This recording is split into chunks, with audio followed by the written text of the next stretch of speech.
বসে বসে কি করছো? কিছু না। তোমার জন্য একটা জিনিস এনে দিই। দেখো, চোখ বন্ধ করো, তাকাও। সেদিন একটা নাইটে ছিঁড়ে দিয়েছিলাম না, কটা নিয়ে এসছি দেখো। চারটে। চারটে।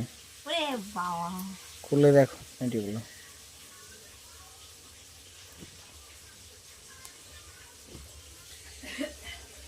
ডিজাইনগুলো কীরকম হয়েছে? হেবি সুন্দর। ভালো লাগছে? হ্যাঁ। খুশি?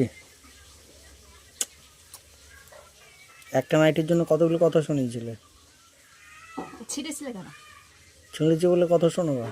তো পুরুষ মানুষ কোনোদিন কথা শোনে না, জানো তো। পছন্দ হয়েছে তাহলে? ঠিক আছে। রাগ হলে উল্টো বলো।